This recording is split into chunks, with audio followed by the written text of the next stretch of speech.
You have successfully joined the webcast. Please stand by. The meeting will begin shortly.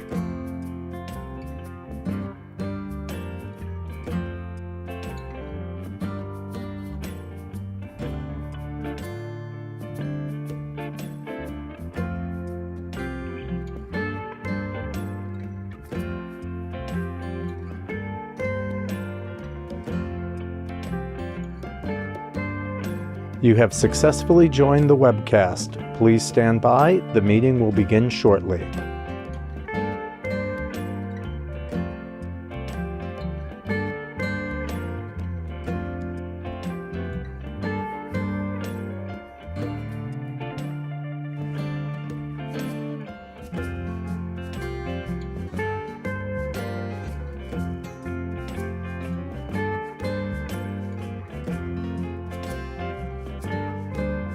You have successfully joined the webcast. Please stand by. The meeting will begin shortly.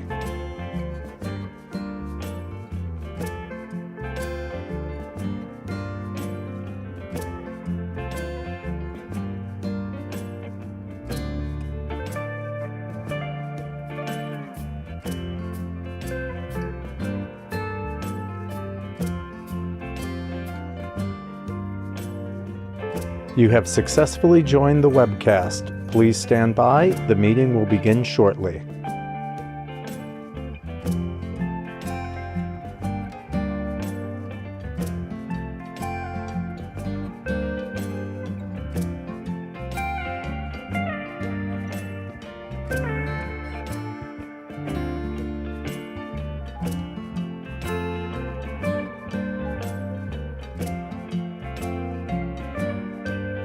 You have successfully joined the webcast. Please stand by. The meeting will begin shortly.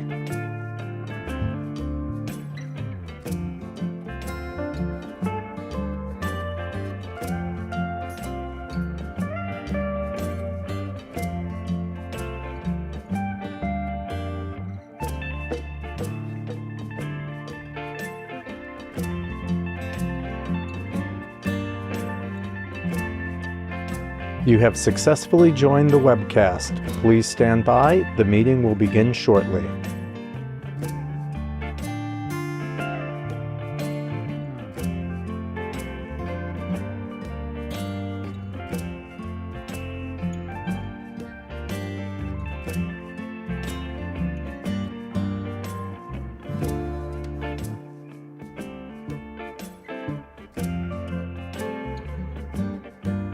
You have successfully joined the webcast. Please stand by. The meeting will begin shortly.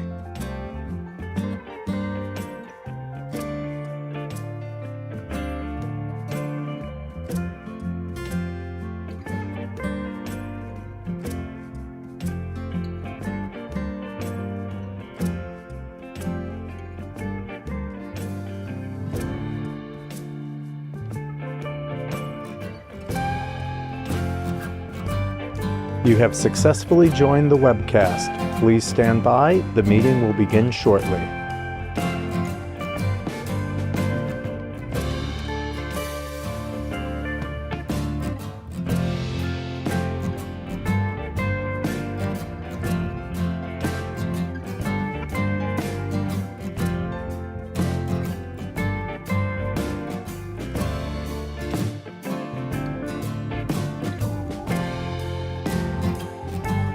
You have successfully joined the webcast. Please stand by. The meeting will begin shortly.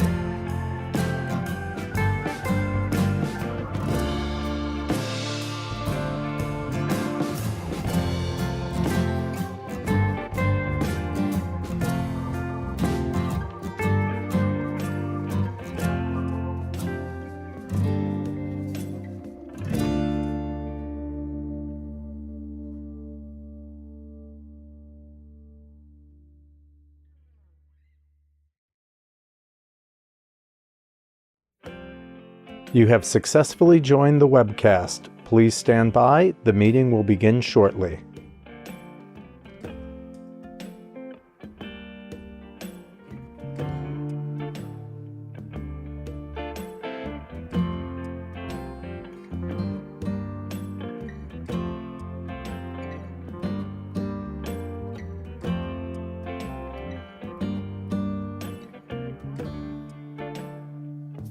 You have successfully joined the webcast. Please stand by. The meeting will begin shortly.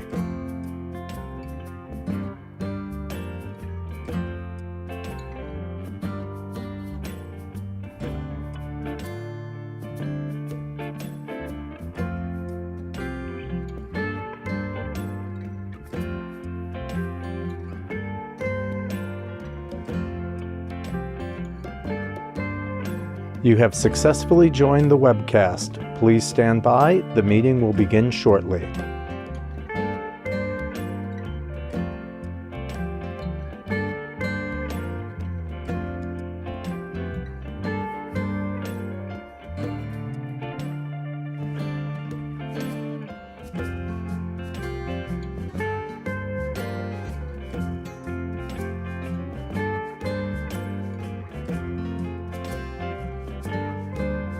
You have successfully joined the webcast. Please stand by. The meeting will begin shortly.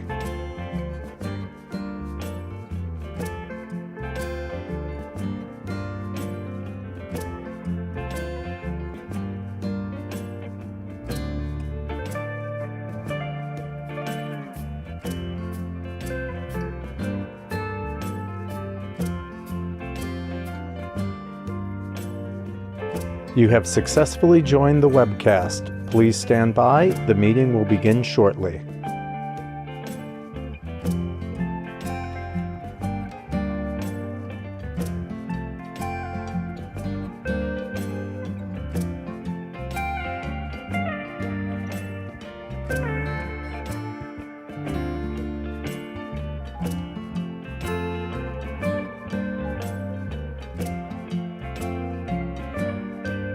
You have successfully joined the webcast. Please stand by. The meeting will begin shortly.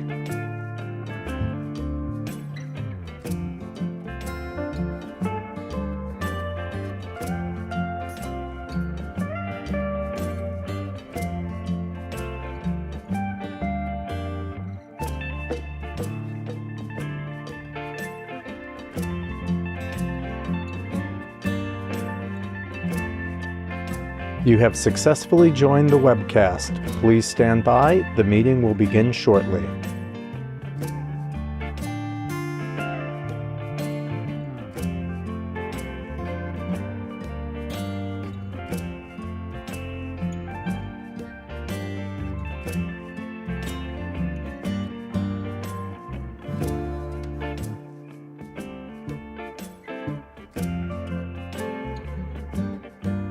You have successfully joined the webcast. Please stand by. The meeting will begin shortly.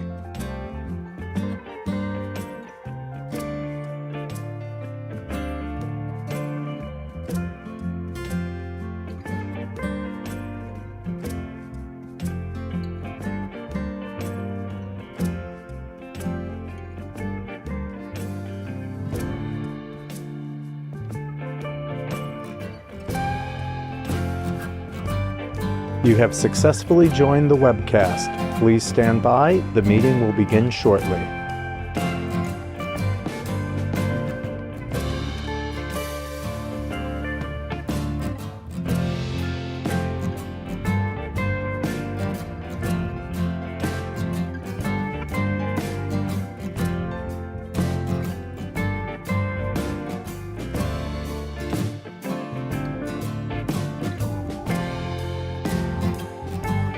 You have successfully joined the webcast. Please stand by. The meeting will begin shortly.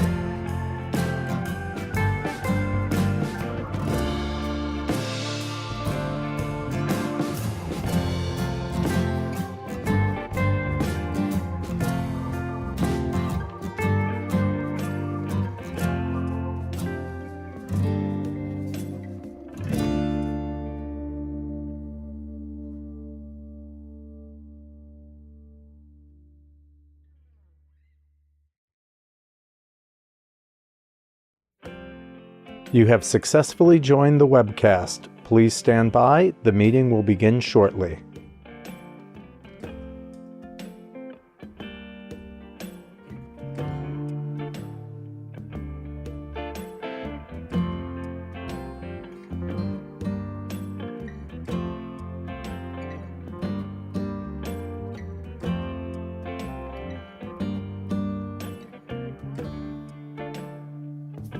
You have successfully joined the webcast. Please stand by. The meeting will begin shortly.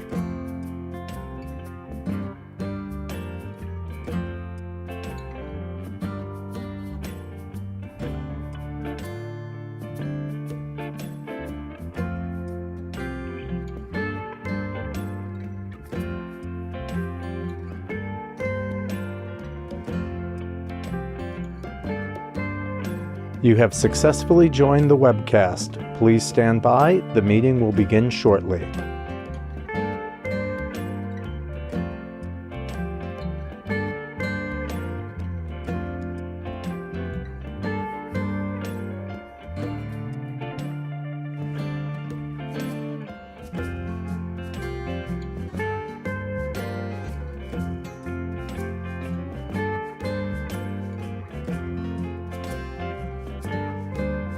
You have successfully joined the webcast. Please stand by. The meeting will begin shortly.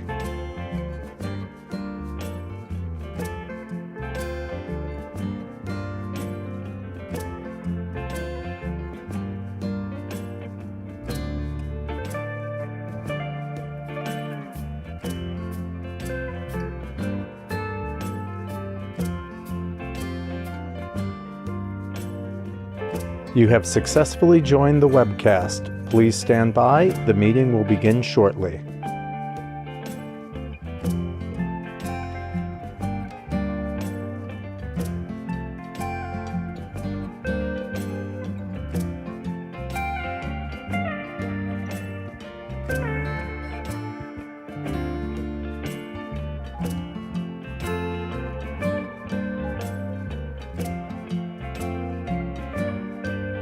You have successfully joined the webcast. Please stand by. The meeting will begin shortly.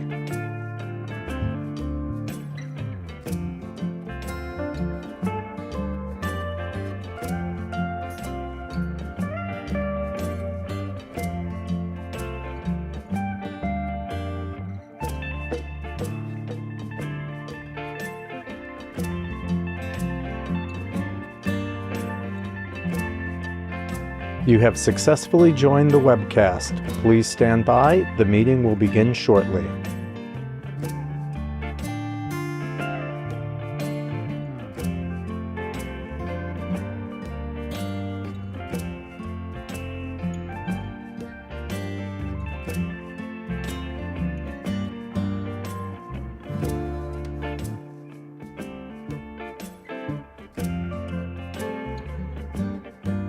You have successfully joined the webcast. Please stand by. The meeting will begin shortly.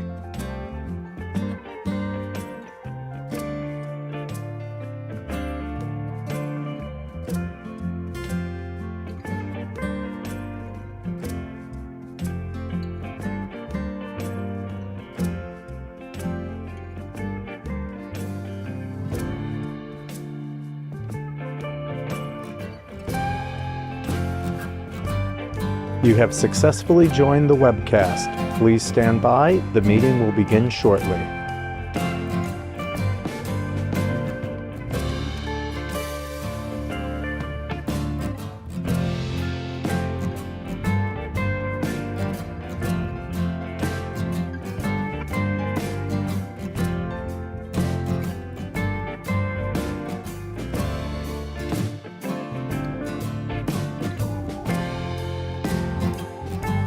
You have successfully joined the webcast. Please stand by. The meeting will begin shortly.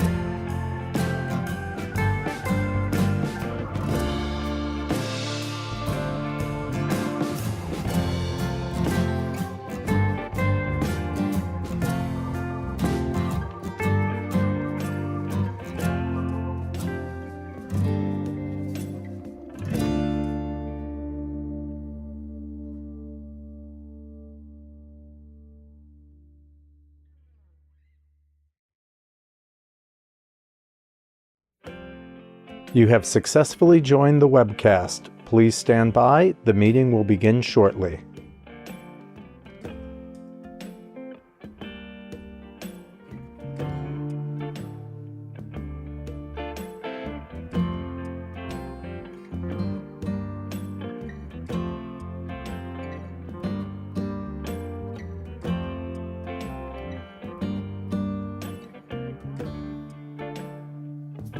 You have successfully joined the webcast. Please stand by. The meeting will begin shortly.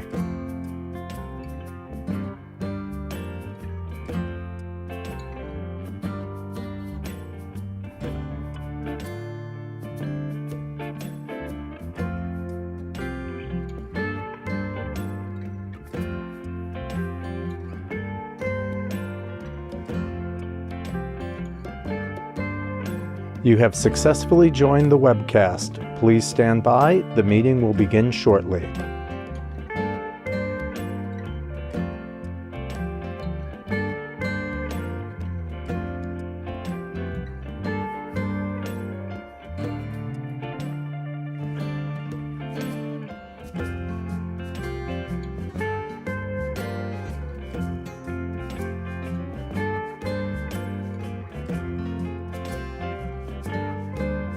You have successfully joined the webcast. Please stand by. The meeting will begin shortly.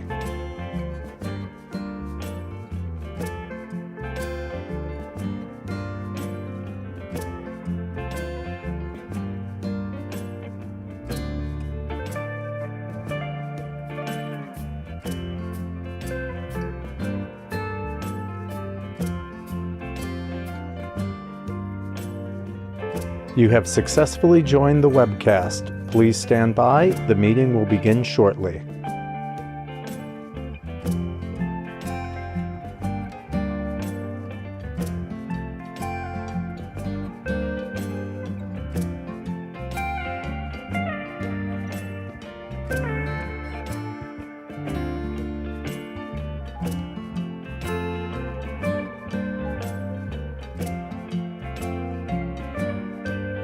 You have successfully joined the webcast. Please stand by. The meeting will begin shortly.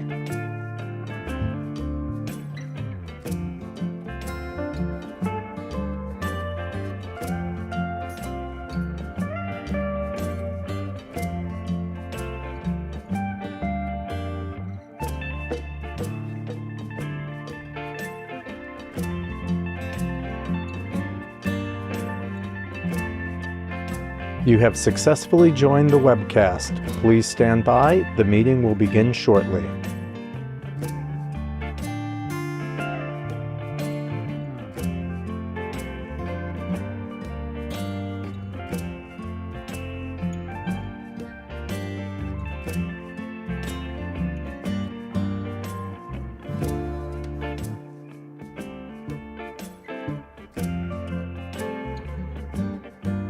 You have successfully joined the webcast. Please stand by. The meeting will begin shortly.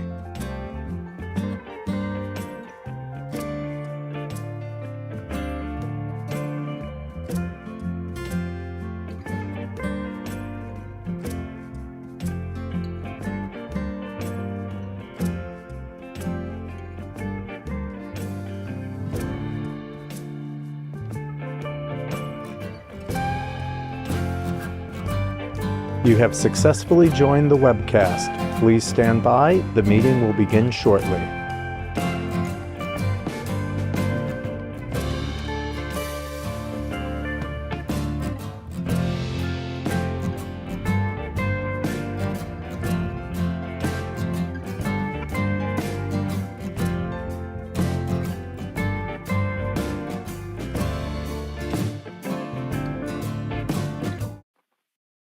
Thank you all very much. It is my pleasure to serve as chair for this Friday, July 21st, 2023 meeting of the Harlem CDC. I am Frida Foster. The directors have received the relevant written materials in advance of today's meeting and are free to ask questions at any time. Consistent with the policy of our parent corporation and part of state development, we welcome public comment on the items on the agenda. After each item is presented and any comments are received from the directors, we will allow members of the public to provide comments. And all comments should be limited to 2 minutes and should only address the item that is under consideration. For the record, please note that the public was given the opportunity to comment on today's agenda by submitting their written comments by 5:30 p.m. yesterday to hcdcboard@esd.ny.gov. No public comments were received. At this time, I'd like to take the opportunity for us to introduce ourselves. I will start to my right with Ms. Turner Beverly. Thank you very much, Chair Foster. I'm Harlem Turner Beverly. I'm Senior Counsel for Empire State Development Corp. And also have the pleasure and the privilege of providing legal counsel to HCDC. Thank you. Good morning, everyone. I'm Deneen Brown, and I'm the Director of New York State Homes and Community Renewal, representing Roof and Business. Harlem Cherry Clear, Director on ECDC. Senator Cordell Clear. Mackie Bentley, Assembly Member O'Donnell's Communication Associate. Hi, good morning, everyone. My name is Terrell Brock, and I'm Community Liaison from State Senator Jose Serrano's office. Good morning, everyone. My name is America. I am the Deputy Chief of Staff at Assembly Member Gibbs' office. Good morning, everyone. I'm Yolanda Ford. I'm Deputy Superintendent, and I represent Superintendent Adrian A. Harris. Good morning, Jaleesa Quigley, Councilmember Green. Good morning, Lamar Mays, Chief of Staff for New York State Assembly Member Hernandez. Good morning, Keisha Sutton James, Deputy Manhattan Borough President, representing Borough President Marshall Bean.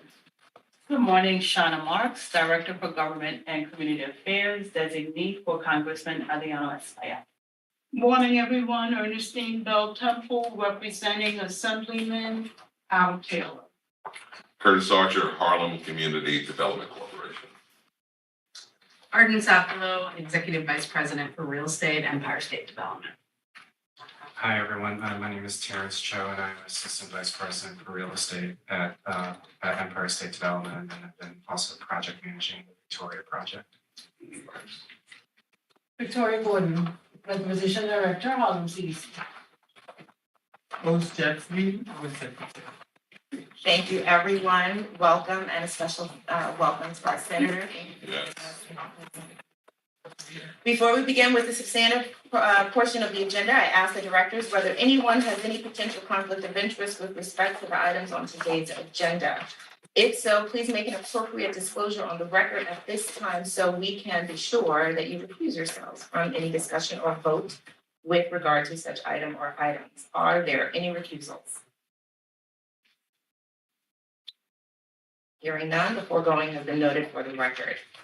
Our first order of business is the approval of the minutes of the directors' meeting of September 16th, 2020. Nope, the approval of the minutes from March 17th, 2023. May I have a motion for approval for the March minutes? It's been moved in second. Thank you. All in favor? Aye. Any opposed? Thank you. I now ask Ms. Victoria Gordon to present the request for approval of new additional funding under the bipartisan infrastructure law to Harlem CDC's weatherization assistance program. Victoria. Thank you, Ms. Foster. Good morning, everyone. The Weatherization Division 2023-2024 budget, which is funded through the U.S. Department of Energy, was approved by you this year on March 17th. Since that approval, the Weatherization Division has been allocated new funding under the bipartisan infrastructure law called BILL, and the directors are being asked to approve this additional funding. BILL was enacted by Congress on November 15th, 2021, with the U.S. Department of Energy releasing specific guidance to New York State Homes and Community Renewals Weatherization Assistance Program to distribute $289,714,086 of bill funds statewide to provide weatherization services and improvements to the homes of low-income families in the most disadvantaged communities in all 62 counties of New York State, to improve health and safety, especially for low-income persons who are particularly vulnerable, such as the elderly, handicapped, and children. New York's plan for the use of the bill is consistent with the policies and strategies of the New York State Weatherization Assistance Program, and HCDC's Weatherization Assistance Program has been allocated funding for 5 years. The allocation for the first 2 years, April 1st, 2023 to March 30th, 2025, is $1,543,828.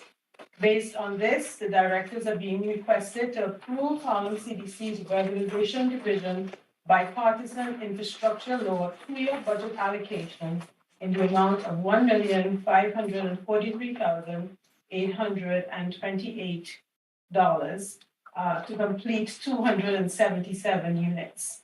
The authorization you provide today will be subject to final approval from the offices of our CFO and controller.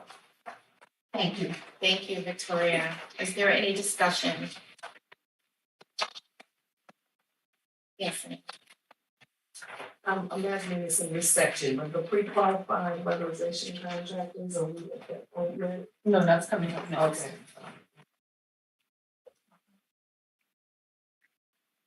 Any other questions? No other questions? All right, may I have a motion for approval? I'll make a motion for the approval of the weatherization assistance budget program. Thank you. May I have a second? I second it. Thank you. All in favor? Aye. Any opposed? That motion passes. Thank you. Ms. Gordon will now present the request for approval of pre-qualified weatherization contractors for new business. Thank you. The Weatherization Assistance Program is the largest residential energy conservation program in the country. It reduces energy usage costs for low-income families in single-family homes and multi-unit developments. The program aims to educate consumers about energy-efficient practices, reduce heating and cooling costs for low to moderate income families, and addresses health and safety issues in their homes through energy-efficient measures such as the LED lighting, new boilers, window and energy efficient appliances. The program benefits the larger community also by creating local jobs within the clean energy sector. Harlem CDC has been providing weatherization services to the Harlem community since the inception of this program over 40 years ago.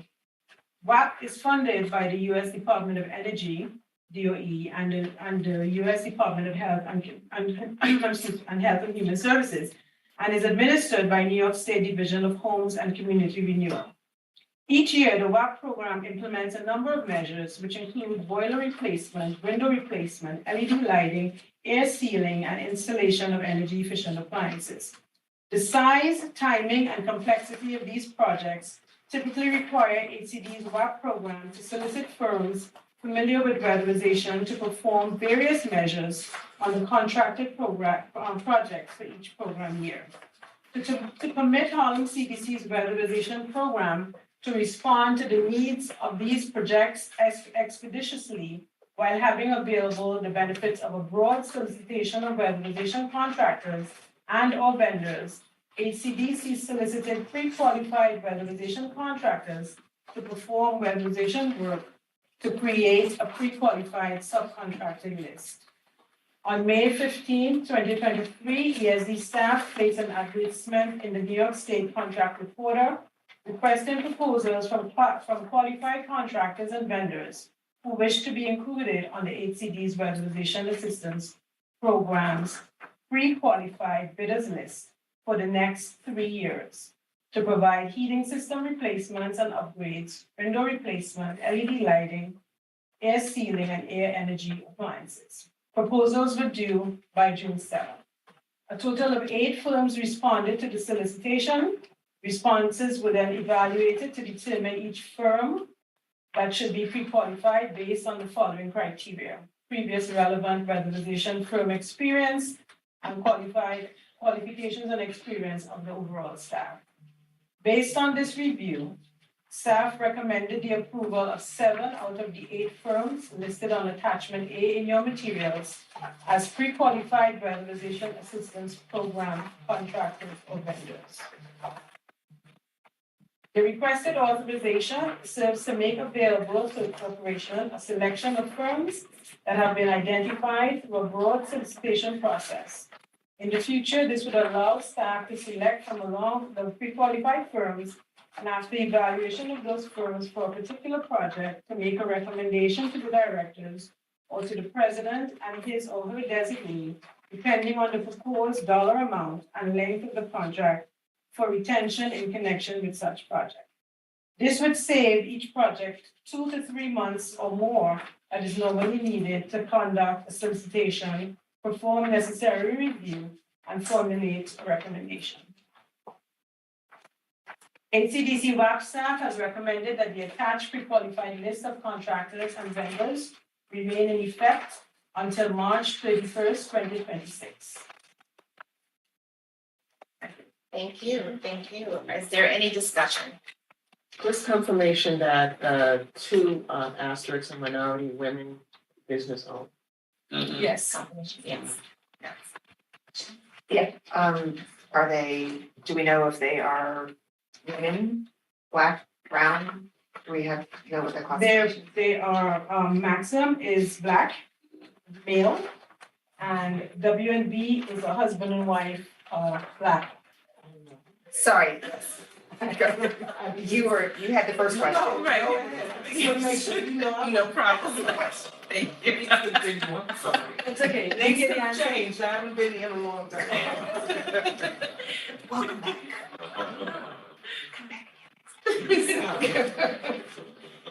I'm sorry. Did I answer the question? Maxim is black, a black owned, the CEO is a black gentleman, and W and B is a husband and wife team. And I know Maxim, from experience, they did work at Hope Community, if I'm not mistaken.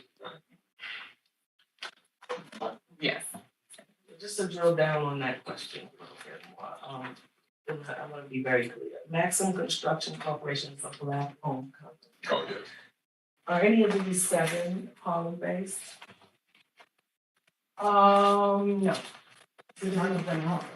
Yeah. Do any Harlem companies apply? No. These eight companies apply, I know. and none of them are. And none of them is remote. We gotta work on that. And W and B is a black couple. Black couple, Black based couple in Queens. in Queens. Now, all the rest of them are what? Oh, what do you mean? Are they Latino? They are no Latino firms here, they're just black and, majority. Rest must be Exactly. white on. Right, Not because it women. says MWBE certified, so. Yes, so they have to, yeah, they've been state certified, they have the certificate to show that they're certified as a minority in business. Maybe not now, but another time, if you could explain to me how that happens. How you get MWBE certified and you're not. I just wanna know what they are, what certified they are. No, only the ones with the asterisks are certified. Right. Oh, only the ones, Right, only, I see, so we got two out of the seven. 2 out of the Yes. 7. Uh-huh, Correct. okay, we gotta do better. All right, thank you so much. Thank you, thank you. Any other questions? Any other discussion? Well, on the program itself, where are we seeing, are y'all doing a lot of work in Harlem? Yeah, but remember, our catchment area is, from 98th Street up to 145th Street, river to river. So it's only Harlem, that's this catchment area, it's only Harlem. Okay, so we're, on 98th Street. It's a lot of new construction. But remember, it's according to census tract, so even though we're down 98th Street, you have to be eligible. And eligible means that you have to be 66% of the residents of any project have to be lower than 60% of the AMI. So it's a lot of folks on 98th Street are not gonna meet that criteria, those buildings are not gonna be eligible for services. Also, people have to apply, and find on East Harlem, you don't have a lot of applications. So a lot of work is done. Central. He's always been interested. Yeah, so that's a whole community that's applied. That's, Yeah. yeah. Yeah, but what you find is that you have landlords who understand the goal of the program and they're very much for it. But they can't seem to translate that to their tenants who we need to complete the application in order for the building to be eligible. So if we can't get tenants to comply, then we can't just sit forever because we have a contract to, so we have to move on to the next building. That's what your findings. That's what we find. And a lot of things plays into that if they have issues with the landlord, for example. And some people just don't want to do the paperwork, right? Right. That paperwork, yeah. Right. Oh, we gotta do some education. Thank you so much. Yes, please. Back to the topic, thank you, of that Senator Clear appropriately raised around the outreach, actually the action before the receipt of the RFPs applications from the solicitation that was done was a solicitation. And it was one solicitation done in New York contract reporter by ESD. I guess the question to support what Senator Clear was saying is, can ESD not do more targeted outreach with Harlem-based? Amsterdam or. Exactly, Harlem-based, newspapers, or actually doing outreach to Harlem-based businesses? Can I just ask an added piece to that? Are you only required to reach out to them? Is that what it is, and that's why this is not happening? ESD control how this process was done. And it's done through the New York contract reporter. That's the requirement. I think it's somewhere in the law that this is what has to be done. Formally, HCR requires us to do newspaper solicitation, which we do annually, and let businesses know that there's an opportunity or opportunities to become on Harlem CDC's list, and we run it over 3 days. And the requirement is that you run it in a popular newspaper. So we usually do the daily news for the Metro New York area. We've been doing that for a while, but the ESD process, they put this process in place and said, this is how we are supposed to be doing it by coming up with this pre-qualified list. So they actually ran this in the New York contract reporter. And so there's nothing that prohibits it from being in the Amsterdam News or that or any other paper that paper or publication that Black businesses are more likely to be reading or looking at. Is there anything that prohibits you from doing that? I don't think so, but yes. Turn about please let us know. Thank you, the chair. Thank you very much. Really just wanted to support, second, and add some supplemental context around what Victoria shared. There are, statutory provisions and regulatory provisions and guidelines that have force of law that both ESD and HCDC are subject to around what can and cannot be part of an open and competitive procurement process in terms of outreach. We can certainly undertake a review of additional strategies that could be feasible under that statutory framework and those guidelines, but that is something we'd have to have some internal discussion around. Thank you, Senator. Okay, well, consider in your internal discussions the use of elected offices like my own. These are my constituents. I want them to know that these opportunities are available. I'm either willing to host something, we could do an educational, sometimes our business owners are just that, they own their businesses.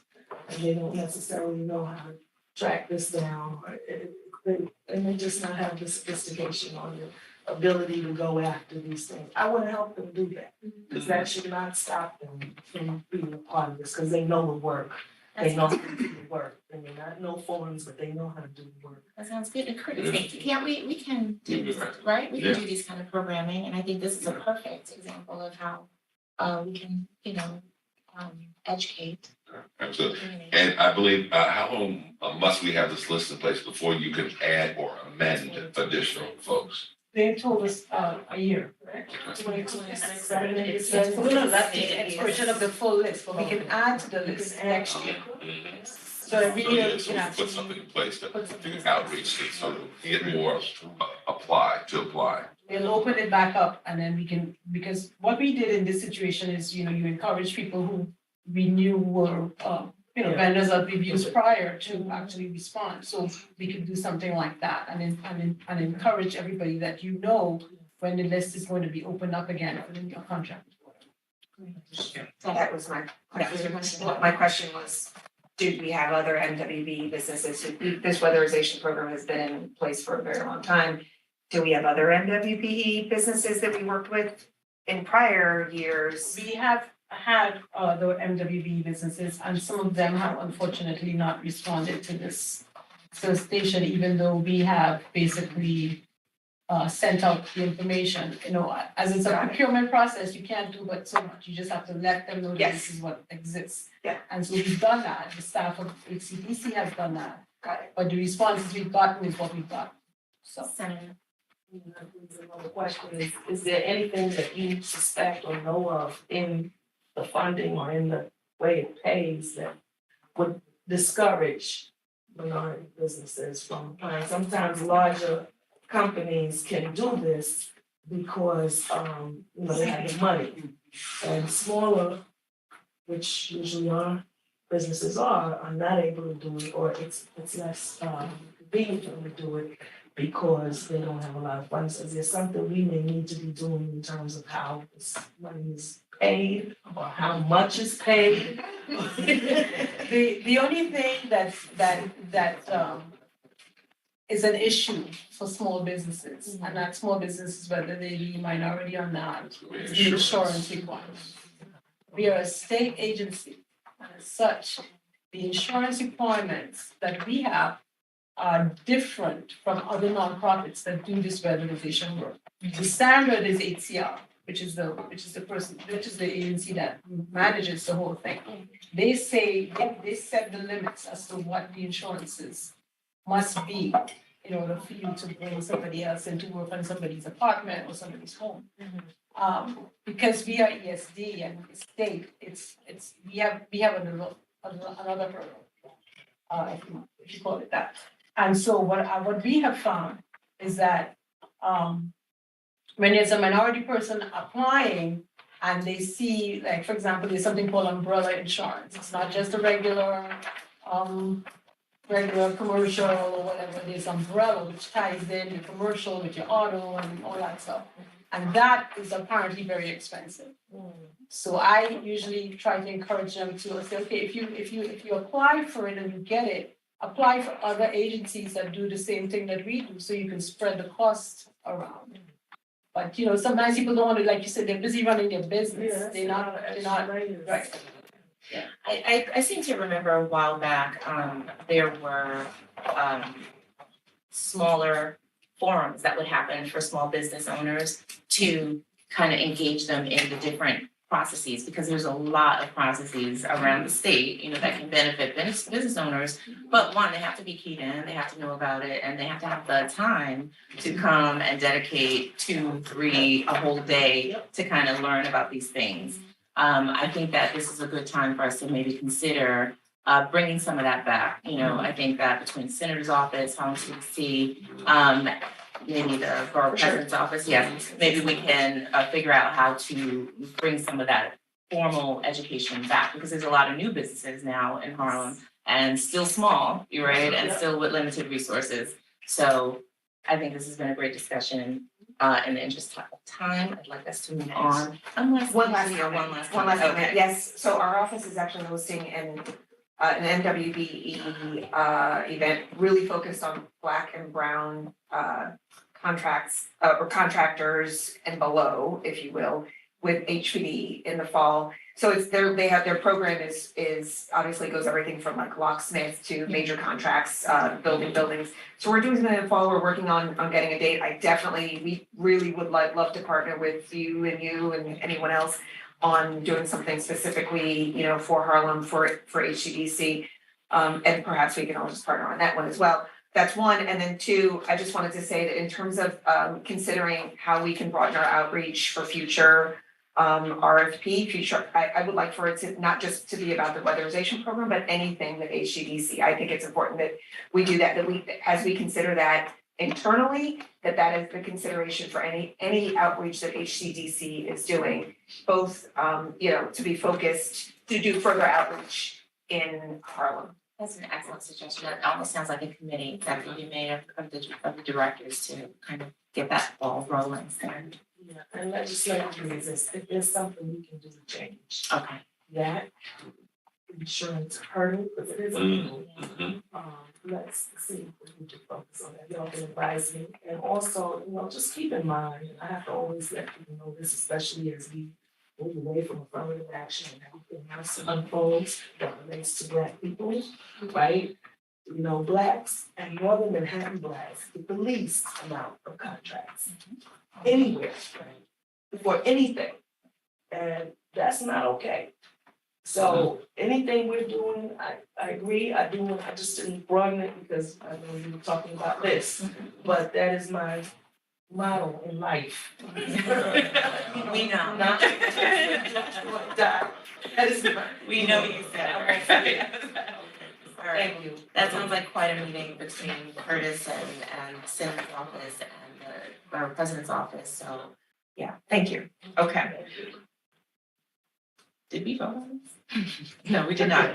The discussion is closed. Yes? Yes, everybody's been heard? Okay, fantastic. Of course it was 2 minutes. May I have a motion for approval? Okay, thank you, ma'am, second. Thank you so much. All in favor? Aye. Any opposed? That motion passes. Thank you so much. Thank you. The next item on the agenda will be presented by Mr. Curtis Archer, a request for authorization to enter into a contract for historic preservation owners representative in connection with the Victoria Theater redevelopment project. Curtis. Thank you, Madam Chair. I'd like to also thank Carlene, Terrence, and Destiny for providing remarks. And so Channing Redford Architect, the directors are being requested for authorization to enter into a contract with Channing Redford Architect to continue to monitor historic preservation elements of the Victoria Theater project. Redevelopment of the Victoria Theater was determined by the New York State Office of Parks and Recreation and Historic Preservation, or OPRHP, to result in an adverse impact. And ESD on behalf of HCDC was therefore required under section 1409.09 of the State Historic Preservation Act to consult with the Office of Parks and Recreation and Historic Preservation to explore appropriate mitigation measures. This process resulted in the execution of a letter of resolution among ESD, HPD, OPRHP, and the project's developer, 233 Danforth, which stipulates certain measures to mitigate the identified adverse impacts. Channing Redford Architect is a New York State certified WBE established in 1992 with extensive experience, including this project and work as ESD's owner's rep on several projects, including the 42nd Street redevelopment project, restoration of the Selwyn Theater, and the Duke on 42nd Street. Channing Redford Architect provided services to the Victoria Theater project on a prior contract approved by ESD's board in 2015. The contract expires in 2019, however, their work continues. The project is expected to be complete later this year, and these services continue to be needed through project completion. The proposed contract is for $73,740 and covers a term of 4 years and 6 months with one option to renew, extending from the expiration of the previous contract, March 2019 to September 2023. HCDC will have an option to renew for an additional 6 months through March 2024 if services are still required. The consultant will continue to provide ongoing monitoring services throughout the construction of the project to ensure the measures stipulated in the letter of resolution are met, which include asbestos abatement, restoration and recreation of the marquee blade, blade side and ticket booth, and installation of an education exhibit displaying artifacts from the original theater. The directors are requested to make a determination of responsibility with respect to Channing Redford Architect and authorize the corporation to enter into a contract with Channing Redford Architect for an amount not to exceed $73,740, inclusive of fees, expenses, and contingency substantially upon the terms set forth in the board materials. I thank you. Thank you, Curtis. Is there any discussion? Yes. Yes, Senator, and then, oh. Senator, give you the floor. You know, this is it's an old project, and preservation was always my issue with this project. And I think people know I'm disappointed with what we were able to not do, but happy that we were able to do something. I just wonder, is there a way to connect this group to community activists around that issue so that they're talking and understanding what people in the community wanted to see preserved in this? I'm not familiar with Channing, I don't know, but if they could talk to groups like Valerie Bradley, who would say Harlem Now, and Michael Henry Adams, who actually testified and did a lot around this project.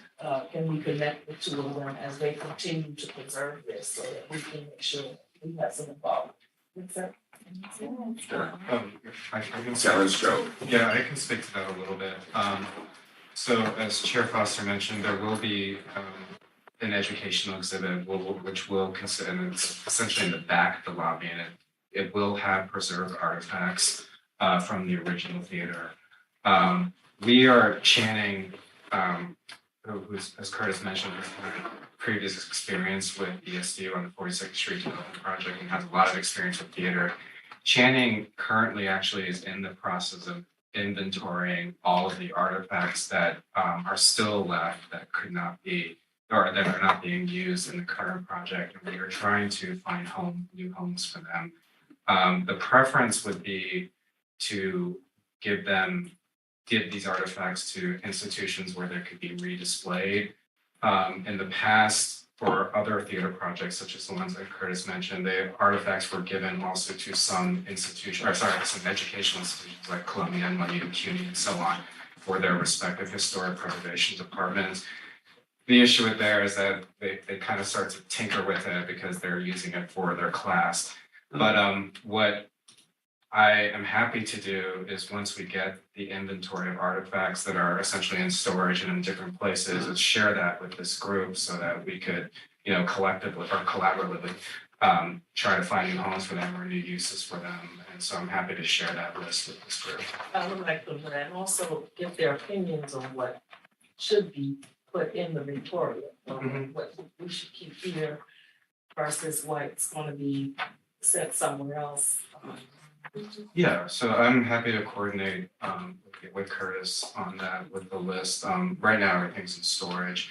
I will say the big pieces that are that are not being reused is there is a large mural from the original theater that needs quite a bit of restoration work on it. The Apollo declined using this mural or taking the mural. It has this neoclassical style and a lot of kind of white women, and I'm not quite sure how to quite describe it, but it's a very, so you know the mural. There's that. There is also some stained glass, which the developer has been interested in reusing in the development, as well as some seating as well from the original theater. And then the other big category is plaster artifacts. Much of that will be displayed in the educational exhibit, which will also have a video screen showing the history of the original theater as well. But yeah, I'm happy as soon as it's a lot of work that our Channing has been working on for the past few weeks for the inventory. But I'm happy to share that most important with Curtis. Thank you so much. Oh, sorry, you got mentions first and then. Just a quick thing, the project itself, where are we in terms of the stage of this project? Exactly where are we at? I'm happy to entertain that as well. So as you know, there are four components or four uses in the project: the theater, the cultural unit, the hotel, the residential tower, as well as the retail uses. All are moving along and all are nearing a stage where we could get into like kind of the final punch list stage, and we can identify the last things to do before the spaces could be occupied. I actually did a walkthrough yesterday with Apollo, and I do believe we went with the contractor as well as the architect, and it does seem like the offices will be ready for Apollo to move in. Maybe not necessarily occupy, but at least start moving in their furniture as soon as within 2 or 3 weeks. We do project, the theaters do have a long lead time because of the installation of the seating. And the seating, a lot of people have been saying to me, oh, you know, why is it so hard to install a bunch of chairs? This isn't a bunch of chairs. It's about 40,000 pounds of retractable seating that had to be shipped from different countries. And in any case, that will take at least a month. It is on site. It will take at least a month to install. But all said and done, it does seem like the theaters will be done by the end of September and possibly sooner than that. And I've actually been working with Apollo to possibly do a grand opening event. They have a specific performer in mind. The hotel is also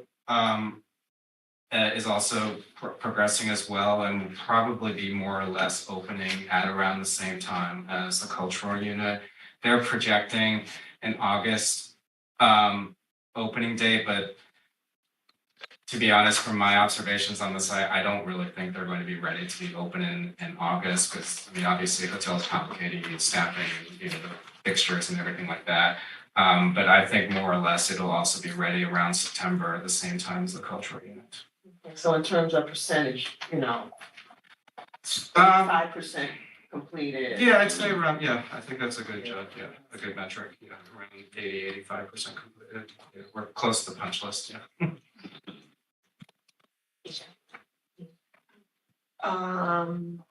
Question about a question and a comment in terms of where some of the items from Victoria can go. I just wanted to make sure that we also consider Harlem-based organizations, that institutions that could be appropriate homes. Depending on the size or what have you. Obviously, Schomburg was the first thing that came to mind, but don't know about, you know, storage and things. Anyway, that was one. And then two, on the space that's in the lobby that was going to, I think. The gallery. The gallery, Yeah. thank you. Is that gonna be a permanent installation now? Or, because I remember the initial thought was to have a rotating installations with different, of different content that's appropriate, you know, representative of Harlem. So is the artifacts installation going to be permanent? So yes, the artifact installation will be permanent, but it's not in the gallery space. It's bolted to the portal. The gallery programming, you know, we may have to talk offline with Destiny. The plan was that I had thought that the programming for the gallery had not really been figured out yet, and the plan was, at least initially, for Apollo to use that for patrons, for queuing and security and things like that. And that was that's been the initial thought for now. I wasn't aware that there had been more discussion about the gallery space itself.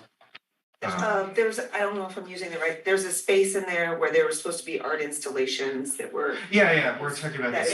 Yeah, it's the same space. I think that was what it was. Yeah. But pre-pandemic, that was the plan. Yeah, I know pre-pandemic. I meant like as of now, I had thought that programming, or we hadn't identified a use for that yet, and so it is still open. You know, I can definitely, I don't know if you've had other conversation with Destiny about that. I haven't, Okay. but when you were referring to the artifacts, I was thinking you were saying that was going into that space, so No. that was why I was asking that. No, it's where the artifacts are going is that it's essentially if you're going straight back and before the gallery, there's this kind of entryway with walls on the side. Apollo calls it the portal, and it's kind of like cornices and molding and so on. On the left side of that wall is where artifacts will be bolted, as well as there is a steel grate ceiling where additional artifacts will be bolted. But the room that you're talking about, none of the artifacts are going in there. Right now it's empty. And then last question, I know, apologies, I'm taking up a lot of time. When there was a walkthrough that was like a year ago, I had a conflict, I wasn't able to join. So if there is another walkthrough scheduled, or if we can organize another walkthrough anytime soon, I would very much appreciate it, just so I can understand the context of what you're talking about. Yeah, sure. There isn't one scheduled now. I'm happy to work with Curtis on scheduling one. I don't know if others want. Yes. Let's say I'm sorry. Let's say we get everything done, say in September. And when will we start programming and sustaining the existence of the project? Now we got this thing built, it's there.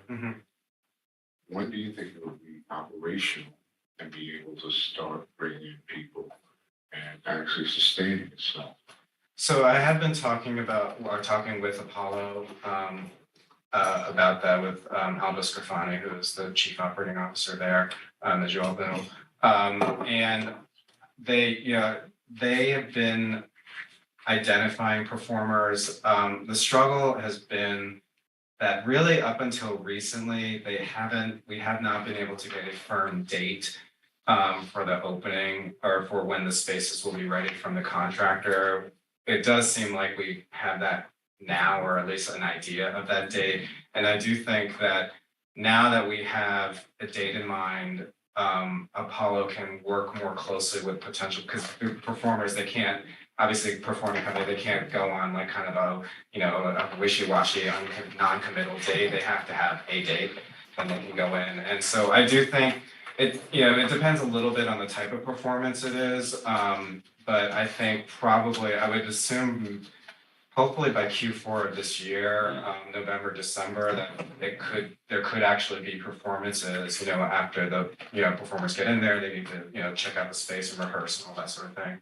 But I do think it's possible, but I have to check with Apollo and see what their status is of identifying new performers. That's one aspect. The other aspect is a 200-room hotel. Oh, the hotel. So the hotel, they want to open as soon as possible. And they actually, I don't know if people were aware of this, last week there was a job fair that the hotel had. Yeah. I was aware of it the day it happened. And I was aware it's the same as you. Yeah, that's not good. I did not know about it until that day either. I just saw all these people there when I was there. It was last Thursday. And I can certainly speak to the developer about that, about how that was organized.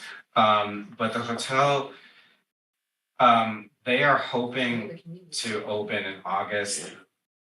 From a construction perspective, I don't think they will be ready by August, but September, I think they could be ready to start accepting reservations and guests. By September? I think, By September. yeah, essentially the same as the contract. Senator? So 3 things. One, by September, both theaters? Both theaters, yes. Okay. I've been in there recently. They look like they've done a lot. The office spaces are built out. And the Apollo could probably start moving soon. And I'm very excited about that as a member of the Arts and Culture Committee, State Senate, because we do need spaces for our performers and plays and other things. But September. And I heard there was a fire that delayed this. There was a fire that happened around Christmas of last year.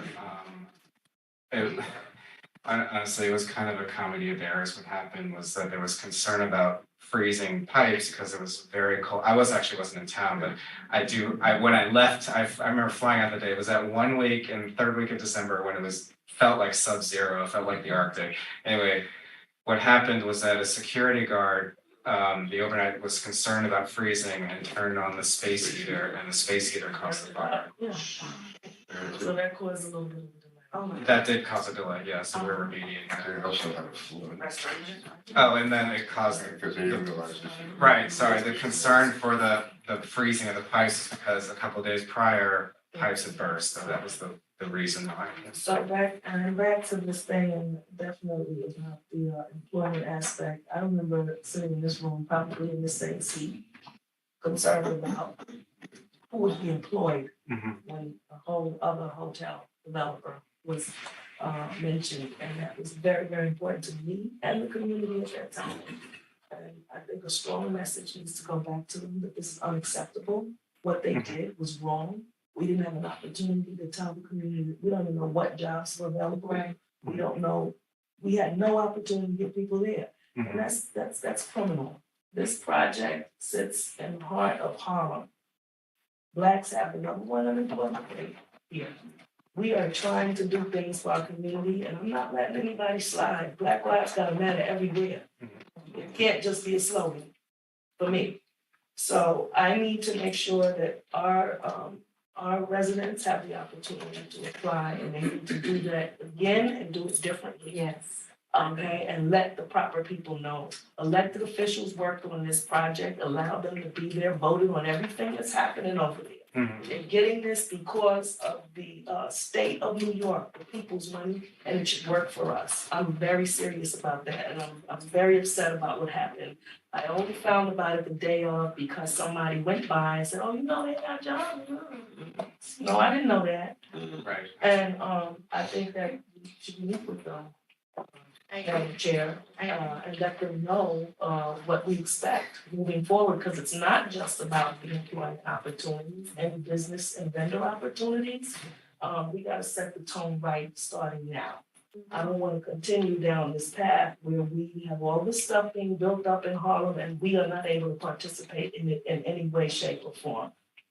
And otherwise, I don't care if it's there, because it doesn't make sense. Can I ask, would it be, I'm thinking it is, but perhaps the elected officials led by you, Senator, maybe you all should reach out to this hotel chain and express your discontent, and then Curtis, can organize a meeting around that. Of course, if the other elected officials agree. Back and say, I just asked Shauna, her office didn't know about it, community board 10 didn't know. Even Curtis didn't. Even HTDC didn't, like, that's outrageous. Yeah, I completely agree. I will talk with Curtis. What I would recommend would be a meeting with both the developer as well as the operator, which is Marriott. And they're both on site every day. I will talk to Curtis. I think Chair Foster, what you suggested, because I do agree that some collective message from the elected officials would be meaningful, and maybe a little bit more than me.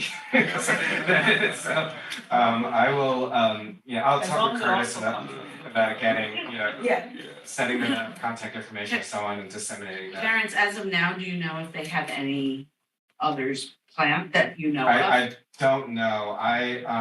Destiny may, although the job fair that was Destiny didn't know about it either. I know. For housekeeping and things like that that are related to the completion of the project. Right, but they don't have the hotel, so. Right, and some of them I know were from the UMass program, the people who attended. But still, no. And it's not only that, now that I'm hearing it, and I don't wanna just do housekeeping either. No, I just. There's other positions, Yeah, I mean, it's a full service hotel. Those jobs are great. They're great, but we need other jobs, management, whatever's available. I'd like a list of what they're looking for. I want, ahead of time, exactly what we're gonna need. And if there's any other services, I don't know, food and where they're buying stuff from, we need to know all of this, because there are people who can provide a lot of that to them. And we want to make sure that our people, in terms of this community, get selected and get the opportunity to take advantage. And in the initial cohort that I know was developed was a combination of course, the Real Hospitality Group, the UMES, and the MEOC, Manhattan Educational Opportunity Center, which is downstairs. And those were the three initial partners for this training cohort that was right. And now, whether or not job fair, this is like news. So Yeah. I think originally you had Strive in there, right? they were also one of the sub providers to that. Yes, absolutely. They were the ones charged with then bringing people, eligible candidates to the training. What was this, that was training? That's training. Training for the jobs. A Real Hospitality Group is the one responsible for actually doing the training. Hospitality training. Now, this is hospitality training, and I'm training to go get a job anywhere, or was this specifically for this? It was for this particular project, but also based on the training that you receive, you can go to any Marriott, wherever. Right, so I just wanted, the people who would come, would this include people who maybe never went to that training, but I worked at the Ritz-Carlton? Or, I'm already trained, I've done this kind of work. Yeah, I have. Was it open? They said, the Real Hospitality folks said that they were amenable to people just going directly to them if they already had previous training, hospitality. And or provide training if required. Mm-hmm. If people go, they could get it afterwards. Okay, so we need to talk to them. Yeah, so, I'm sorry, Keisha. No, go ahead, I have a clarification question.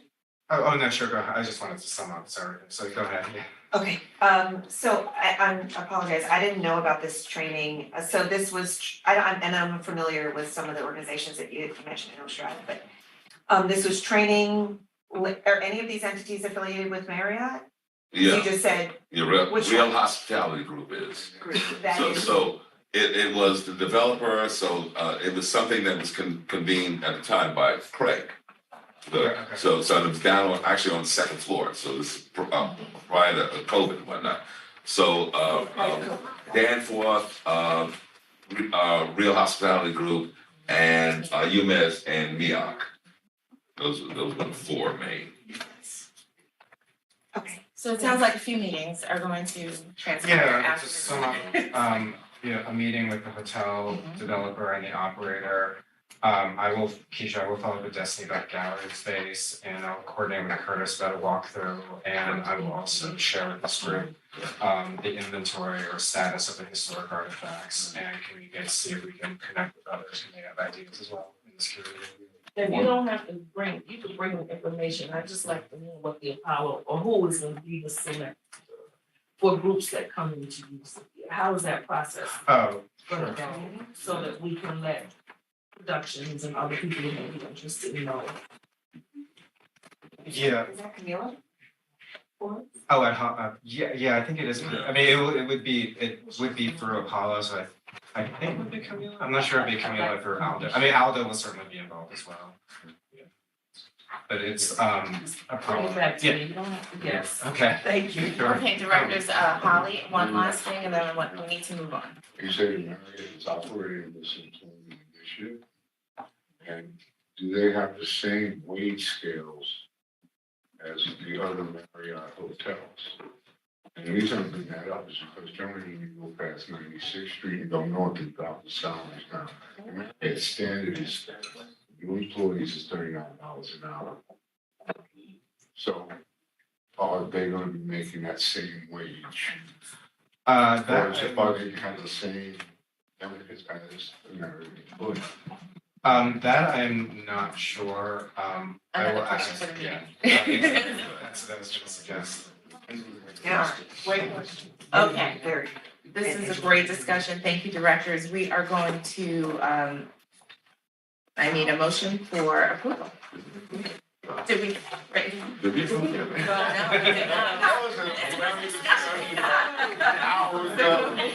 I'll make the motion.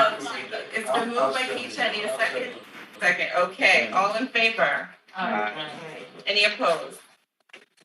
All right, thank you, directors, okay. Whew, One more. one more item. Now, oh, no, two more. We still have two more items. Yes, yes. Oh, all right. So here we go. Mr. Archer will now present the next agenda item, which is a request for authorization. Did we do? No. No. The request for authorization to amend the contract for construction administration services in connection with the Victoria Theater. Okay. The directors are again asked to amend the contract with Costello Greenwood Architects, KGA, to provide construction management services in connection with the Victoria Theater redevelopment project. KGA has been tasked with overseeing the construction of the project, specifically the build-out and the integration of the cultural unit. KGA works directly with our project managers, the owner's works in progress associates, and the developer to ensure the project is completed per architectural drawings and agreed upon specifications. These services will be needed through construction completion and the punch list stage, which Terrence referenced. As you may recall, in March, the board authorized an extension through March 2024. HCDC's initial engagement with KGA was for a discretionary purchase of $200,000 from an MWBE. The contract has been amended several times due to project delays and has a current value not to exceed $849,000. Additional funding is required due to increased project activity. Today, the directors are being requested to make a determination of responsibility with respect to KGA and authorize HCDC to amend the contract once again to increase the contract value by $160,000 for a total not to exceed $1,009,000.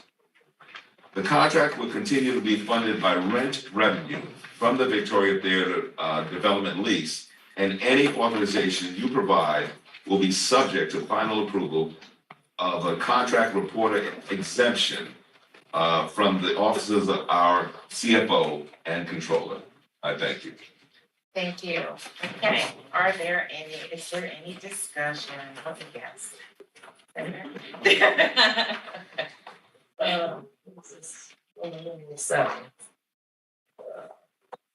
The ESD's non-discrimination in contract and supplier diversity policies that are going to apply. We're saying that we're going to use good faith efforts here, it says, on that, to achieve an overall MWP participation goal of 30%. Is there any way to tighten and do more than faith, and do some works on this language? Well, I mean, there is a way, and could we do more than 30%? Why is our goal 30% and not more? I can't speak out of turn, but I'm thinking that when we have this particular discussion with the developers, we might find out from them. That is ESD's, Okay. Well, to clarify, this section is referring to subcontracting opportunities under KGA. under the contractor that we're approving. Right, Yes. and the reason why it's stated as good faith is because there may not be any subcontract opportunities. There may be a way to, I understand what you're saying. I know what you're saying. There may be a way to clarify that a little bit. But certainly what it is that it's, if there are subcontracting opportunities, the 30% goal is pretty much a requirement. And I know it's not exactly like that, but that's what it's intended for. I would like stronger language. Intentions are good, but they don't have this. Perhaps our attorney can. I think that's something we would need to address, like this was reviewed by internal ESD staff. affiliated with the Office of Contract and Supplier Diversity. Understand this language is informed based on their vantage point of what was feasible. Going forward, we can of course take feedback back from the directors indicating that we'd like to explore whether modified language is feasible. But this does represent a review and feedback from internal ESD staff associated with that office. And once again, maybe your office would want to reach out to Hope and have the discussion.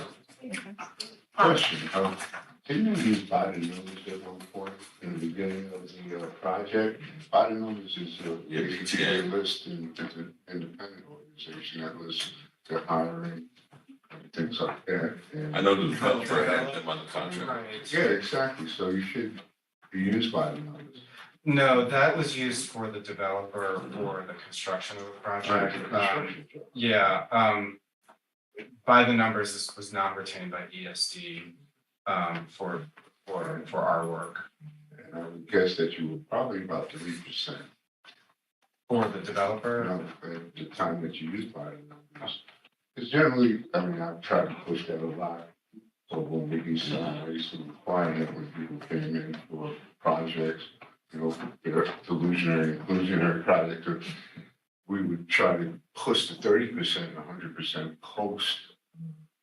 So generally, most of the time, then, like, you know, to a billion different developers, if they come up with 3%. And the reason is that we don't actively go out and push the agenda. And the other thing I found that people that did, a lot of times the pay discrepancy was tremendous, and people would work there like about 2 or 3 days and say, man, I'm working down to be able to be happy. You know what I mean? So, and I got into a lot of battles with developers. But the fact is, you have to have a way of tracking it. You can't just go, okay, let's look at this again. Some kind of organizing, that's why I brought up the numbers, because they will do it and give you all the staff. Yeah,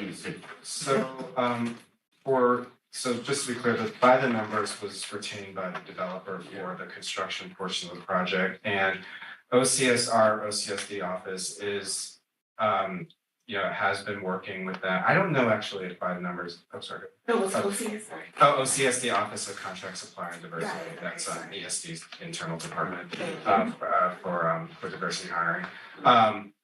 OCSD has forms that the developer is required to submit to report on MWBB participation.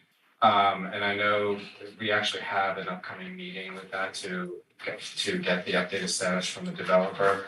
For this contract, this is a separate contract that we wouldn't really, KJ would still be required to submit all of the same forms that our OCSD office is, which reflects it has also the reporting of how much was spent, how much was given contracts and so on. And it's actually a fair amount of work and detail that goes into those forms that the contractors have to fill out. They would still, essentially our OCSD is by the numbers for this contract, and we'll be monitoring the participation for this particular contract. You know, also, by the numbers can be used for personal also. I think Stride was going to use them originally in the project to track the employment status and who's being hired, who's not being affected. So you can use that one. Okay. Also. I'd like to request, when we have subsequent board meetings, that an update from OCSD on this project is included, so that we understand as the board members, what the status is in terms of what's happening with every element of the project, not just what Danforth is tracking. Yeah, no, certainly I can we can definitely do that. Thank you. Coordinate with Destiny, and we can also, it doesn't have to wait till the next board meeting. We can provide an update sooner than that. So I'll coordinate with Destiny.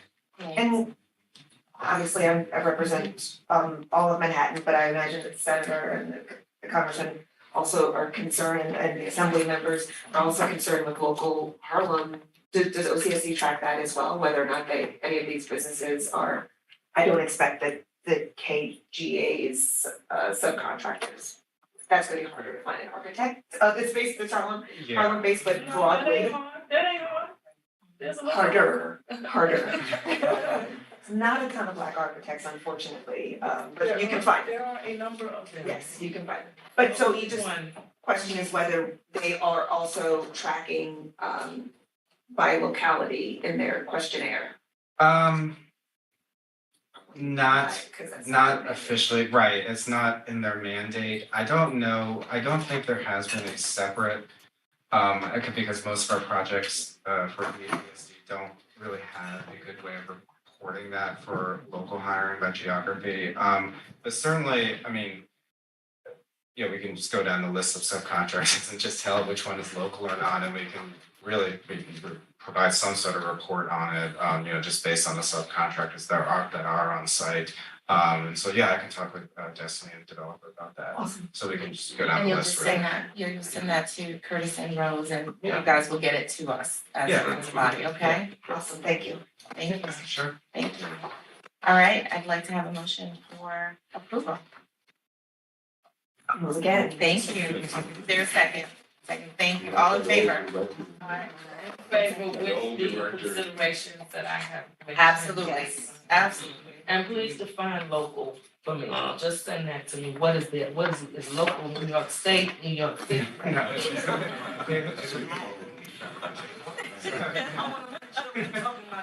Right, no, it would not be Rochester. All right,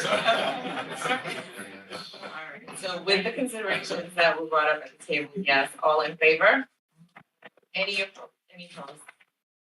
Thank you. All right, next on the agenda and last on the agenda, Ms. Turner Beverly will now present the request for authorization to enter into lease operating agreement with the Apollo. Thank you very much, Chair Foster, the director.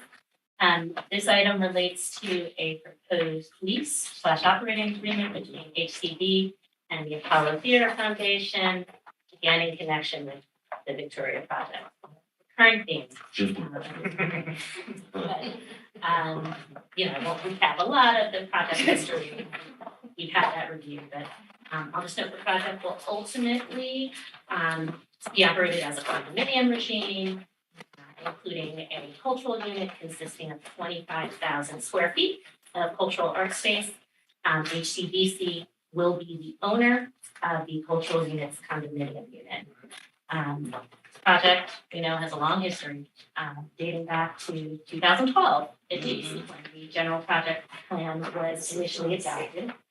At Harlem Community Development Corporation meeting convened on July 19th of 2019, the Harlem CDC directors authorized HCDC to officially designate Apollo as the operator / manager of the cultural unit at the Victoria project, and also to enter into a lease and operating agreement with Apollo based on terms and conditions in accordance with those presented for review at that 2019 meeting. Although the materials presented at the 2019 meeting indicated, among other things, that the Victoria project was scheduled for completion in 2019, construction delays and related hardships have resulted in materially changed circumstances. We talked about the fire and the flooding. In addition, Apollo has also noted that it has incurred expenses significantly above and beyond original financial projections because of delays, furniture storage costs, cancellation of programs, fees for additional architectural monitoring of construction progress, and things of that nature. So the project has suffered some major setbacks. To address these circumstances, we're seeking the director's review of certain modified proposals regarding essential terms and conditions for the lease operating agreement with Apollo, and set forth in great detail in the board materials, but in the interest of time, I'll briefly review the key proposed modifications, which vary somewhat from the terms and conditions that the director previously approved in 2019. First, with respect to comment common charges, financial liability for common charges.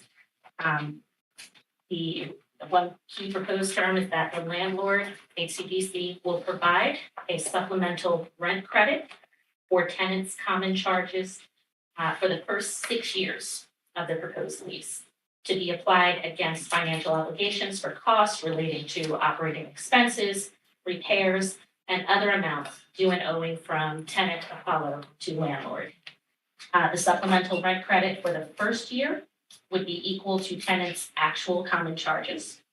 For each subsequent year, the supplemental rent credit would escalate at 3% compounding per annum. Following the first 6 years of the lease, commencing with the 7th year, tenant Apollo would be responsible for 100% of the common charges allocated to the cultural unit. The second key term that I just want to. How much dollars is that? It could vary based on, final terms and conditions that are negotiated, and as, common charges are set. I believe I have heard of one projected figure, but Terrence, I'm not sure how, solid we are on. Yeah, there is right now the common area budget is still being finalized and analyzed and so on. It's and obviously it's prorated based on the amount of space for each user. A lot of money. About Yeah. What's the total, what's the big amount? For the, I don't remember the total, the cultural unit responsibility. Give us an example.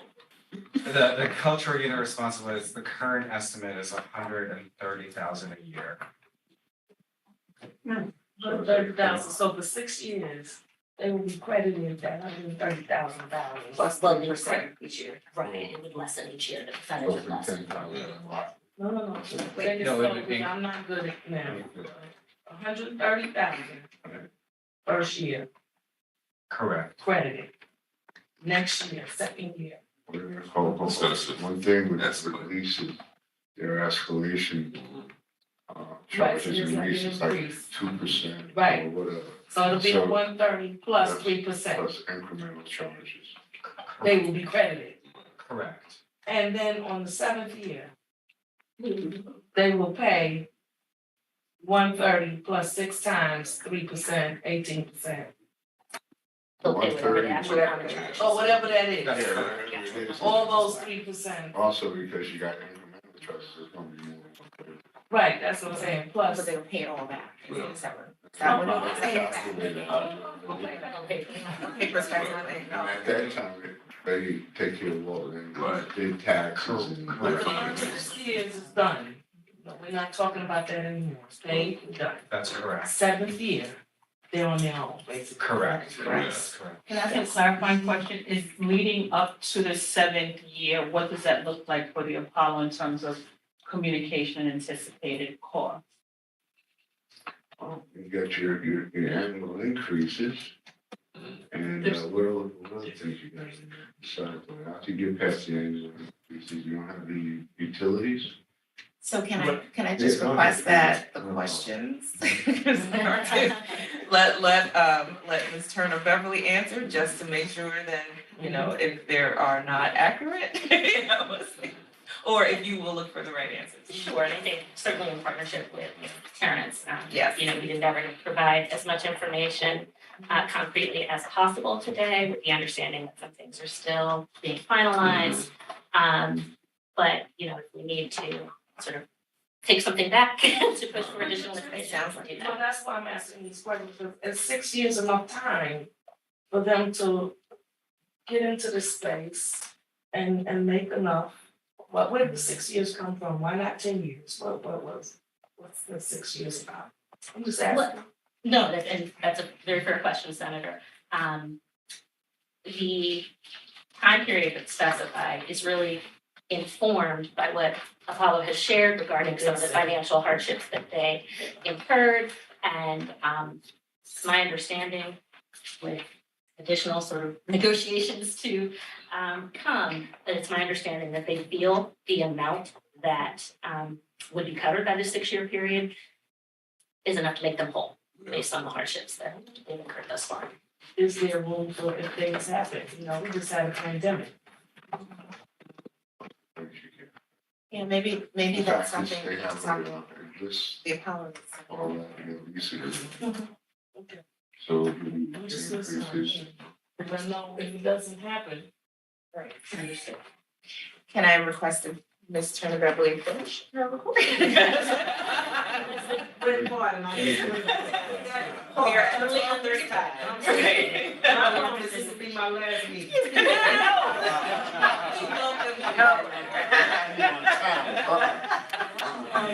If you're coming though, everybody needs to be on time. Please continue, Ms. Turner Beverly. Certainly, and I think that really was sort of the key. But with respect to cultural partners, I just quickly want to note that it's currently anticipated that the cultural partners will include Harlem Arts Alliance and Jazz Mobile, which are to be offered performing and rehearsal space at cost.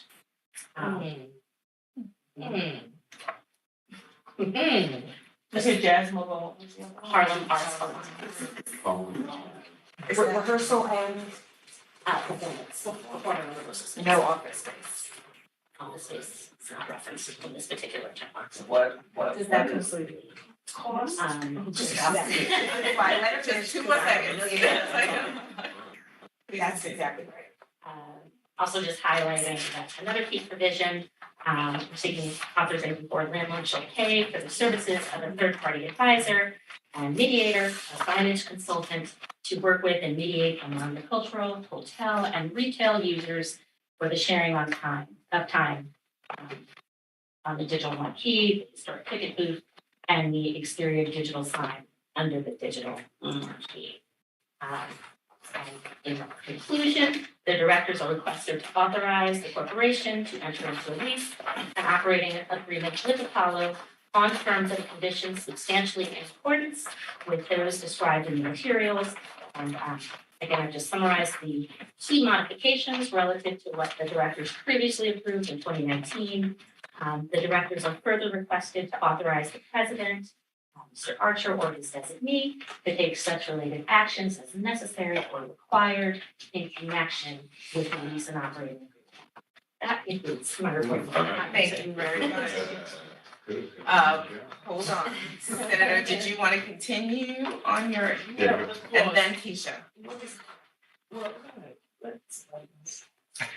I have 2 questions around this. So as I look at the agreement as a whole, I'll start with like my preface. When I look at the agreement as a whole, I see they're putting in the $2 million, I guess, on top of what they've already put in. This is $2 million, this is $2 million, period, like. Construction budget?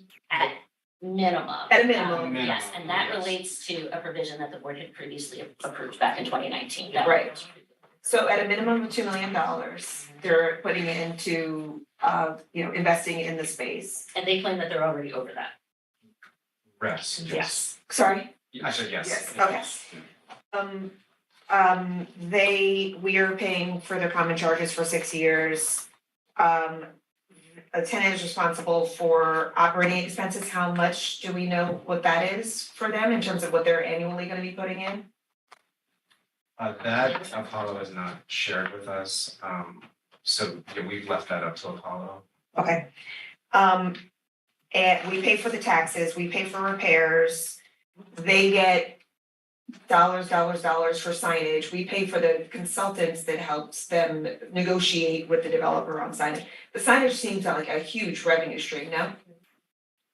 Well, it's not intended to be, it's intended to be, well, I might need to clarify what you mean by revenue stream, but it's intended to be primarily used for the cultural units, because it's a marquee, is right now only zoned to be allowed to use for performing arts spaces. Do you mean revenue for the developer or for potential retailers? Apollo shall have, so it says Apollo shall have the right to name the cultural unit, including without limitation, the theaters and lobby, stages, ticket booth or kiosk, gallery, concession area, and all elements of the office space, subject to approval of HTDC, such approval not to be unreasonably withheld, conditioned, or delayed. Do they have, does their lease give them the provision or permission to sponsor any of those entities? Meaning, this could be the Victoria Best Buy Theater or the Victoria blah, blah, blah. So they earn, right, so do they have that ability? The lease has not been officially finalized or I mean, we're really, to be candid, just in negotiation stages at this point. We're just seeking to apprise the directors of the terms that we're sort of trying to align on, the key terms, in terms of finalizing the lease.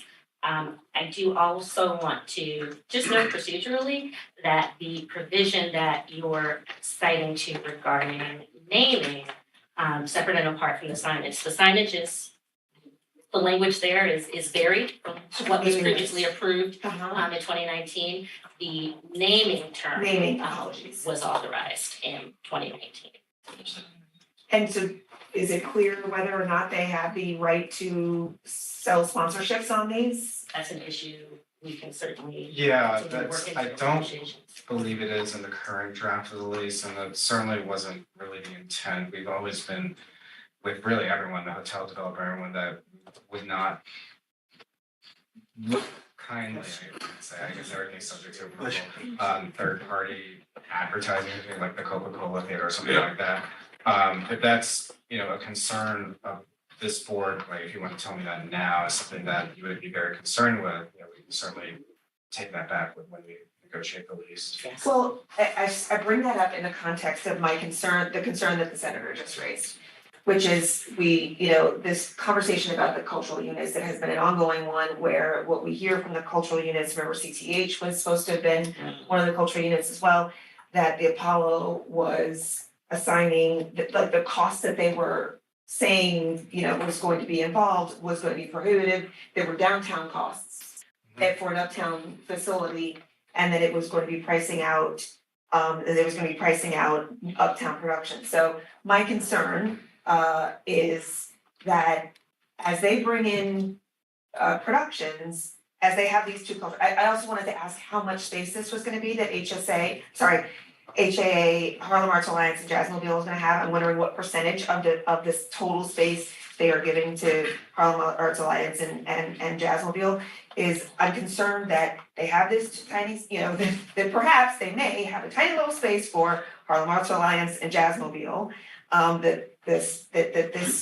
be providing the space at cost, which because their costs are already demonstrably high, will be high for them. And then when they bring in these other productions, et cetera, that because of the costs that we're talking about, it's not going to be local homegrown costs. And in the context of what I just said, they will have been, if it's not clear that they cannot sell these naming rights over the lobby, stages, ticket booth, kiosk, gallery, concession area, all of that they may sell those commercially, be making a mint,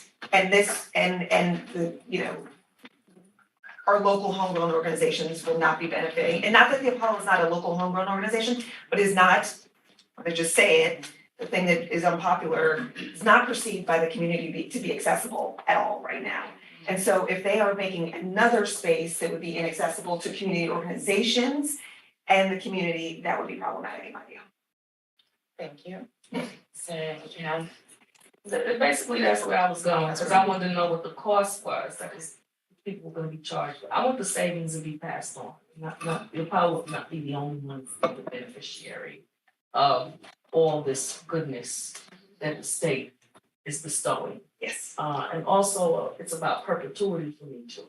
Not creating a situation where we started off, everything was, looked good, and then 10 years from now, we're done. I'd like to see something that etches all of this in stone, because we saw it happen in real estate in Harlem, we saw it happen with everything. And the Apollo is iconic. Granted, the perception is that it's not accessible at its moment. It is ours. It belongs to Harlem. It is, I can't think of any other thing that is more iconic of Harlem than the Apollo. Where in the world you go, You say Harlem, they say Apollo. You say Apollo, they say Harlem. It's synonymous. And it should be preserved in a whole different kind of way, the use of it, access to it. And I do want to see us, because we're fighting for cultural space. We are desperate for cultural space. I would not want to see a situation where only the Apollo gets this and it doesn't get passed on to the rest of the community. Is that all noted where it needs to be noted so that we can vote? Okay. Well, I think we need to Solidly. If you can, accept. the treasurer has just give brief responses. Okay. Certainly, points very well taken. To Director Sutton James's point and Senator Clear's point, I want to emphasize that sort of what we've laid out in terms of key provisions that we like authority to further negotiate. It's a skeletal framework. And we can certainly, negotiations are not over. We're still at the negotiations table, most definitely. And we can hone in on the nuances and the need for assuring greater confidence in perpetual interest, in preserving the perpetual interest of the community, preserving accessibility. Those are all points that we can further drill down on with the reference provisions within the context of this skeletal framework. So I did want to emphasize that. And Terrence, I don't know. Yeah, there were a few things I wanted to clarify. With the credits, first, with the 6-year credit, it's capped at it's capped at a certain amount because there was a funding issue because this ultimately would be funded by HCDC, and we do have accounts from revenues from the ground rent that developers given us, and as well as other closing revenues that we are expecting. However, the reason, the 6 years, as Carlene said, was Apollo felt it was satisfactory to make them whole, but the other constraint on it was the funding source for HCDC to provide this credit. And just one nuance about the credit, it is capped. It's essentially, let's say the first year is $130,000. The years 2 through 6, the only credit that would be given would be $130,000 plus the 3%. If the common charges, the actual common charges, are more than that amount, Apollo would be responsible for that on their own. So that's how the credit is working, and as I mentioned. So it's a credit with a cap, it's a credit up until.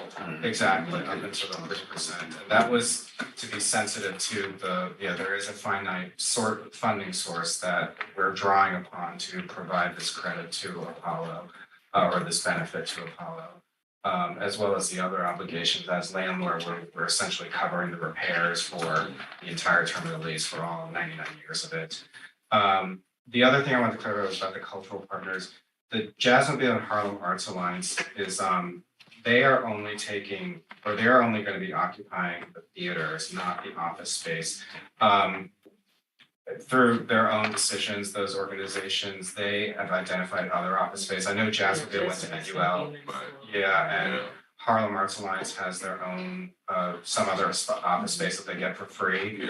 And then Apollo, Destiny did want me to mention that Apollo is, in order to promote local for the use of the 2 theaters, is providing some sort of subsidy to theater groups, local theater groups, to have access to those theater spaces. I can certainly find out more details about that and share that with this group. But there is a mandate for Apollo that we do expect that the cultural units at this project, the Victoria project, to be used by local groups within this neighborhood and community, and that is the direction that Apollo was taken. Really when they were assigned the operating assignment as operator. So I can certainly get those details about the subsidy. That'd be great. That'd be great. And if I may, if you can, obviously, if this has not already been done, set the expectation that the board of HGDC will be asking for them to report out on that, like the degree to which they are meeting that objective, that goal of supporting homegrown local theater groups. And one more question. Sorry, so just so I'm clear, because Jacksonville and Harlem Lots and Lands will not be taking office space, all of the office space will be the Apollos. Cause that initially, the Yeah, vision was right. some of the office Yeah. space with the other cultural Yeah. units, correct? Yeah, that's correct. Right now, oh, I'm sorry, go ahead. No, I thought on the latest tour that I went on, they were going to make some of that space available. Right, that's what I was about to say. They are, right now, the space is all under Apollo's tenancy. I was talking with Alba yesterday as we were walking through the space. He was telling me they may not need all of the office space, and they have been thinking about essentially bringing on a subtenant for some of the space. You know, that would obviously, the rules around subtenancy would be outlined in the forthcoming lease. And, you know, to the extent, I think what we would require is essentially the same objective that was, you know, originally there when the cultural partners were gonna occupy the space, that it was supposed to be for local arts groups. Yeah, so it's still TBD, but the tenancy right now is under Apollo. Apollo is now thinking they may not need all of the office space. Cost, cause that was part of what the CTH problem was. Not just in terms of using the theater space, but it was the office space. Do I have this right, actually? Yeah. No, you do. That they were planning on taking office space. Correct. But the rate that they were looking to charge was very high, and if they're getting, That was the issue with CTH, yes, that's Okay. correct. It was a dispute over the rent that Apollo was proposing.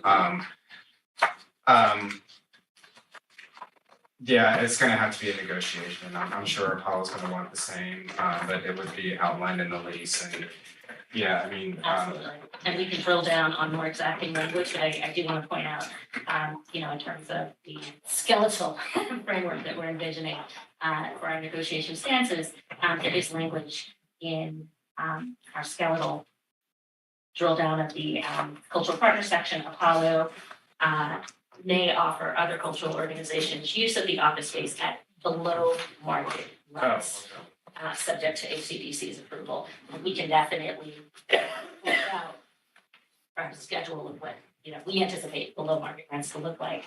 But that sort of guiding postulate is it'd be at reflected. cost.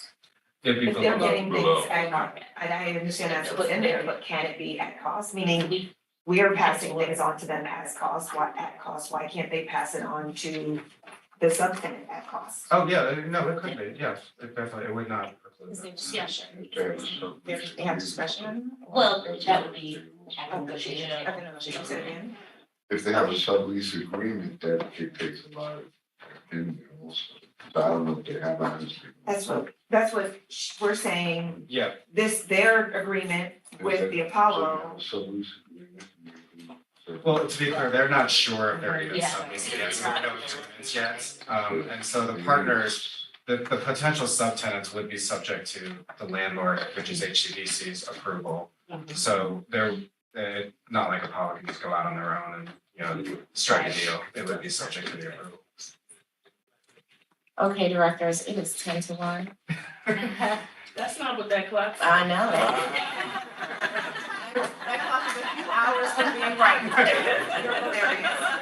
Clock has been dead for years. Just saying. But I do not want to squash the discussion. Questions, okay. All right, yes, Ernestine. Is this topic gonna come back, or are we voting? We are hoping to vote. With the questions that has been laid back and Yeah, this has forth to come back. unanswered? Right. We're hoping to vote in support. We are It's because effectively authorization to negotiate. Again, this is the skeletal framework. Yes, we'll negotiate. We they have to definitely, negotiate. What we're voting on is the authorization to negotiate. Correct. But it's not Yes. written in stone, you are gonna take back the conditions. These concerns. Yeah. And it's gonna come back to us? Yeah. It has to come It back. has to, but not the results, yeah, it will Yeah. come back. Well, we're not I believe voting, it's my vote's danced. gonna be yes as long as it comes back. No, it does have to come back because ESD and HC operate under what's called property disposition guidelines, which includes leasing or selling land or development. So the board would have to authorize us to enter into the lease after it's Yeah, negotiated. that's, okay, yeah. Yes, Senator, and then. With that being said, I'll make a motion. Wait, hold on. One last question, how long do you anticipate you will be negotiating? I'm just wondering when we expect you to come back. Well, I don't know if I can answer the last question you had, because that would depend on scheduling the board and obviously quorum and all that. But the negotiation, it should really take no more than 4 to 6 weeks, because if Apollo wants to occupy by September, then we have to have a signed lease. So, yeah, so it should, we'll be working hard on it. So, for a second, I'd just like to thank you for helping me through this. Okay, and I look forward to the follow-up though. I do wanna have that conversation with the developers. Okay. It hit me in the pit of my stomach, to know that there was a job, and I literally argued this in this room over a decade ago. I was even chastised for use of certain language, however, I just really want to make sure that happens. So if they want to open by September, let's make sure this happens by September, because I will not agree to anything that cuts this community out. And doesn't give us the opportunities we deserve. We suffered with this all these years. And they're getting a great benefit. That property is it's huge. They can't get that in their hand. And they got it, and I think they gotta do right by us. And in that conversation, I'd love to talk about their Victorian community space. If there is any. Wonderful. All right. That's it. Wait, we need the motion. You did the motion? Okay, we gotta do that, or that's not Robert. Oh, So do please say the motion again, please, for the record, Holly. Thank you so much, and thank you very much. Thank you very much. All in favor? Any opposed? Thank you, that passes. There being no further business, I have a motion to adjourn. Moved and seconded by everyone. Thank you, directors. Thank you very much. Have a wonderful weekend. Thank you as well. Yes. I'm not here, but I'm. That's not next month. We're gonna be next month. Our meeting calls, and then one year.